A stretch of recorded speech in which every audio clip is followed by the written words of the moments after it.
இன்று இரவு தியானத்திற்காக தேவன் நமக்கு தந்த வேத வசனம் மார்க்கு 8வது அதிகாரம் 25வது வசனம். பின்பு அவர் மறுபடியும் அவன் கண்களின் மேல் கைகளை வைத்து அவனை ஏறிட்டு பார்க்கும்படி செய்தார். அப்பொழுது அவன் சொஸ்தமடைந்து யாவரையும் தெளிவாய் கண்டான்.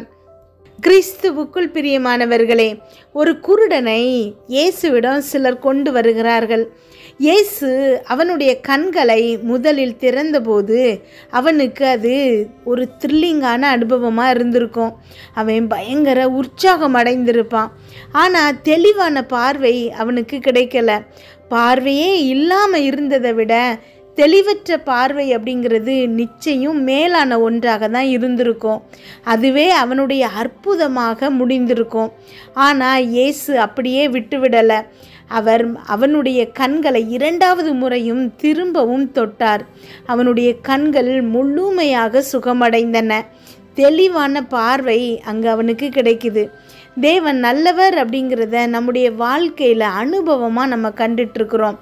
தேவன் நம்ம நல்ல நிலையில் வாழ வைக்கிறதுக்காக அவருக்கு நன்றி உள்ளவர்களாக நம்ம இருக்கணும். அவர் நம்ம இவ்வளவு தூரம் அக்கறையாக வழி நடத்தி வந்திருக்கிறாரு. ஆனால் நம்முடைய தரிசனங்கள் இன்னும் நிறைவேறி விடலை.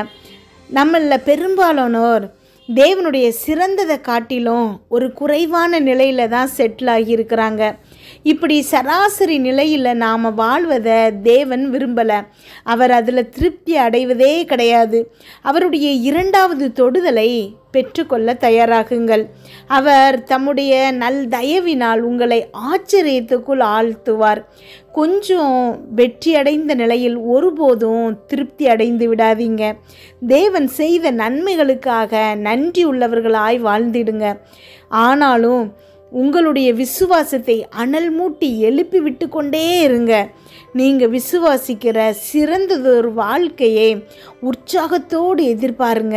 அவர் உங்களுடைய வாழ்க்கையில் எதை ஆரம்பித்திருக்கிறாரோ அதை நிச்சயம் நல்ல விதமாக செய்து முடிப்பார். ஜெபிப்போமா. எங்கள் அன்பின் பரலோக தகப்பனே, இன்று முழுவதும் என்னையும் என் குடும்பத்தில் இருக்கிற ஒவ்வொருவரையும் பாதுகாத்தீங்கப்பா. உண்மை நன்றியோடு துதிக்கிறோம், ஸ்தோத்தரிக்கிறோம். இந்த இரவு வேளையில் எங்களுக்காக நீங்கள் கொடுத்த இந்த வார்த்தைக்காக நன்றி ஏசப்பா. எங்களை தியானம் செய்ய வைத்திருக்கீங்க ஏசப்பா. இந்த வார்த்தைகள் எங்களுடைய வாழ்க்கையில் ஒரு பெரிய மாற்றத்தை உண்டு பண்ணணும் ஏசப்பா. என்னோடு ஜெபித்து கொண்டிருக்கிற ஒவ்வொரு பிள்ளைகளுடைய இப்போதைய வேண்டுதல்களுக்கு நீங்கள் பதில் கொடுங்க ஏசப்பா.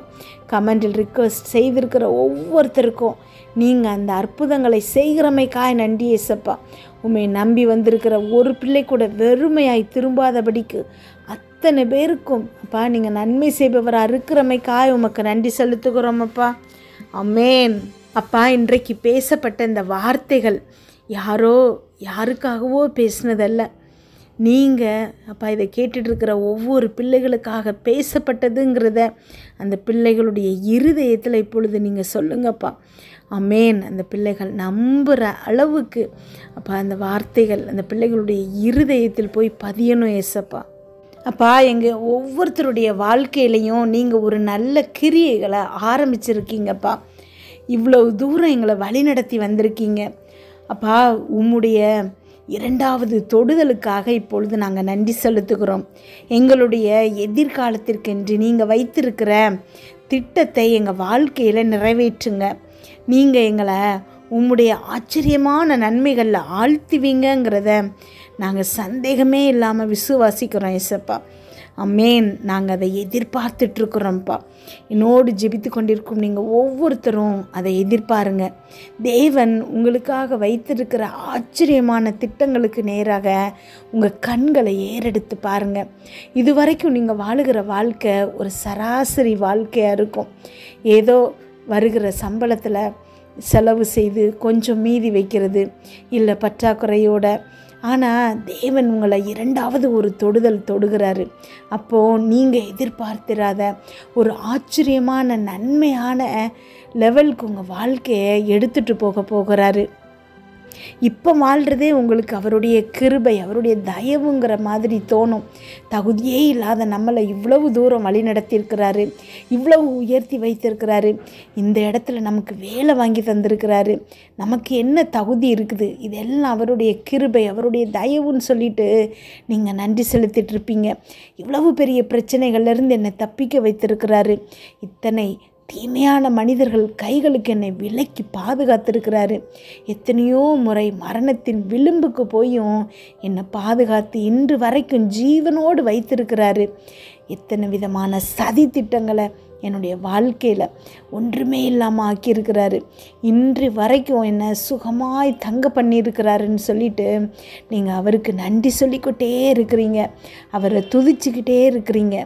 ஆனால் தேவன் இதுக்கு மேலேயும் உங்களுக்கு நன்மை செய்ய போகிறாரு. அவருடைய 2வது தொடுதல்னால உங்களுடைய பார்வை இன்னும் தெளிவாக போகிறது. நீங்கள் வாழ்க்கையில் அடுத்த லெவலுக்கு உயர போகிறீங்க. அது நீங்கள் கூட நினச்சி பார்த்துருக்க மாட்டீங்க. இருதயத்தில் யோசித்து கூட பார்த்துருக்காத ஒரு உயரத்தை தேவன் உங்களுக்கு தரப்போகிறாரு. நீங்கள் இதெல்லாம் என் வாழ்க்கையில் நடக்குமான்னு சொல்லிட்டு ஆச்சரியப்பட்டு இருந்திருப்பீங்க. ஆனால் அசால்ட்டாக தேவன் உங்கள் வாழ்க்கையில் அது எல்லாத்தையும் சாத்தியமாக்க போகிறாரு. நீங்கள் சுற்றி இருக்கிற அத்தனை கண்கள்னாலும் ஆச்சரியமாக பார்க்கப்பட போகிறீங்க. எல்லாரும் உங்கள் வாழ்க்கை மூலமாக தேவனுடைய மகிமையை காண போகிறாங்க. தேவன் எவ்வளவு நல்லவர், அவர் எவ்வளவு நன்மைகள் செய்கிறாரு, அவருடைய பிள்ளைகளை எவ்வளவு நேசிக்கிறாருங்கிறத உங்களை பார்த்து, உங்கள் வாழ்க்கையை பார்த்து அத்தனை பேரும் தேவனை மகிமைப்படுத்த போகிறாங்க. உங்களை சில நேரங்களில் வேதனைக்கு சில மனுஷங்க உட்படுத்தியிருப்பாங்க.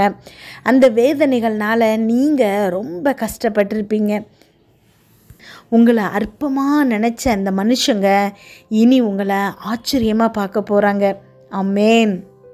இன்றைக்கு கூட நீங்கள் சாதாரணமாக இதை கேட்டுட்ருக்கல, இதை கேட்டுட்ருக்கும்போதே உங்களுடைய இருதயத்தில் ஒரு உணர்வு வரும். அம்மா, எனக்கு தான் தேவன் இன்றைக்கு பேசுகிறாரு, இந்த வார்த்தை எனக்காக அவர் பேசுகிறாரு அப்படின்னு சொல்லி நீங்கள் அதை முழு நிச்சயமாக உறுதியாய் நம்பும்போது தேவன் நிச்சயமாக அதை உங்கள் வாழ்க்கையில் செய்பவராக இருக்கிறாரு. ஏதோ ஒரு செய்தி, ஏதோ ஒரு ஜெபம் அப்படின்னு நீங்கள் அசால்ட்டாக இதை கேட்காம அவர் உங்கள்கிட்ட பேசுகிறாருங்கிறத உள்ளத்தின் ஆழத்திலிருந்து நம்புங்க. ஆமாம், உங்களை பார்த்து தேவன் அனுப்புகிற வார்த்தைகளை நீங்கள் உள்ள புரிஞ்சு கொள்ளும்போது தான், அதை நீங்கள் அண்டர்ஸ்டாண்ட் பண்ணும்போது தான் உங்கள் வாழ்க்கையில் அது கிரியை செய்யும். சத்தியம் உங்கள் வாழ்க்கையை விடுதலை செய்யும்னு போடப்படலை. சத்தியத்தை அறிவீர்கள் விடுதலை ஆவீர்கள் அப்படின்னு தான் போடப்பட்டிருக்குது. சத்தியத்தை அறியணும் அப்படின்னா நீங்கள் இப்போ இருக்கிற இந்த வார்த்தைகளை புரிஞ்சு கொண்டு அதை நீங்கள் உங்கள் வாழ்க்கையில் மேனிஃபெஸ்ட் பண்ணும்போது தான் தேவன் உங்கள் வாழ்க்கையில் அற்புதங்களை செய்ய முடியும். அதனால் இந்த வார்த்தைகள் உங்களுக்கு நேராக வரும்போது நீங்கள் அதை அப்படியே உள்ள கிரகிச்சு கொள்ளுங்கள், அப்படியே அதை அண்டர்ஸ்டாண்ட் பண்ணுங்கள். தேவன் உங்களுக்காக பேசுகிற வார்த்தைகள் உங்கள் மனசில் படும்போது உங்களுக்கு தோணும், இது எனக்காக தேவன் பேசுகிறாரு, இந்த வார்த்தை எனக்காக தேவன் பேசுகிறாரு.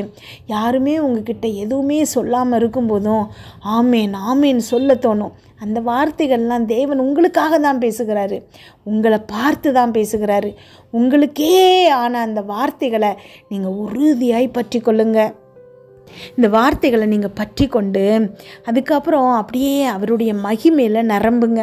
அந்த பிரசன்னத்தில் நீங்கள் இருக்கும்போது மேலும் மேலும் இந்த வார்த்தைகள் உங்கள் வாழ்க்கையில் உண்மையாய் மாற ஆரம்பிக்கும்.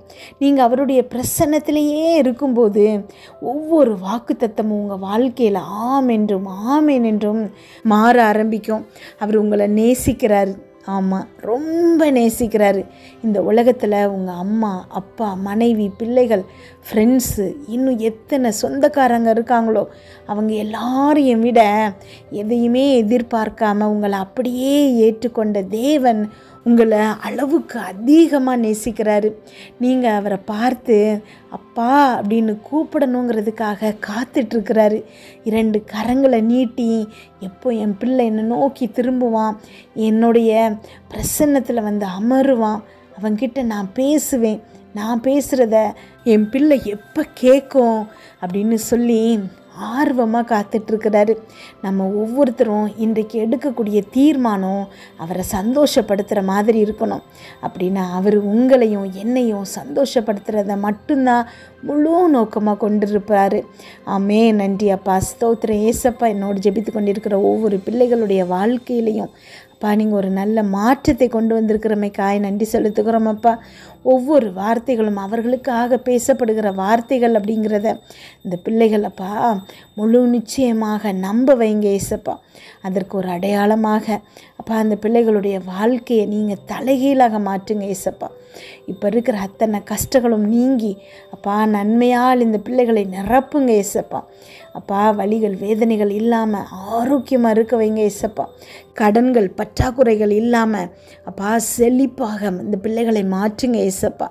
இன்னும் சமாதானத்தால் நிரப்புங்க ஏசப்பா. திருமணம் தடைப்பட்ட எல்லா பிள்ளைகளுக்கும் அப்பா நல்ல ஜோடியை நீங்கள் கொடுத்துர்லுங்க ஏசப்பா. குழந்தை பாக்கியம் இல்லாத பிள்ளைகளுக்கு அப்பா நீங்கள் ஸ்தோத்திரம் ஏசப்பா ஒரு நல்ல செய்தியை கொடுத்துர்லுங்கப்பா. ஆமேன். ஒவ்வொரு பிள்ளைகளையும் உங்கள் கருத்தில் கொடுக்குறேன் ஏசப்பா. எல்லா பிள்ளைகளுக்கும் என்ன நிம்மதி இப்போ தேவையோ, என்ன சமாதானம் இப்போ தேவையோ அப்பா, என்ன நன்மை இப்போ தேவையோ அது எல்லாவற்றையும் இப்பொழுது கொடுங்கப்பா. இன்று இரவு இந்த பிள்ளைகள் சமாதானமாக தூங்கணும்ப்பா. நல்ல சொப்பனங்களை கொடுங்கப்பா. வீட்டை சுற்றியும் இரத்தத்தை தெளிக்கிறோம். அதிலிருந்து புறப்படுகிற வல்லமை எல்லா தீங்கு பொல்லாப்பு பொறாமை எரிச்சல் கெட்ட ஆவிகள் பில்லி சூனிய மந்திர சேவனை பாவம் சாபம் நோய் விபத்து எல்லாவற்றிலிருந்து விலக்கி பாதுகாப்பதாக. நாளை காலை எழுந்திருக்கும் போது புதிய கிருபையால் தாங்குங்கப்பா. இதை கேட்டுக்கொண்டிருக்கும் ஒவ்வொரு பிள்ளைகளின் இருதயத்தையும் உங்களுடைய கிருபையினாலும் சமாதானத்தினாலும் பலப்படுத்துங்க. இயேசு கிறிஸ்துவின் மூலம் ஜெபம் கேளும் நல்ல பிதாவே. ஆமேன்.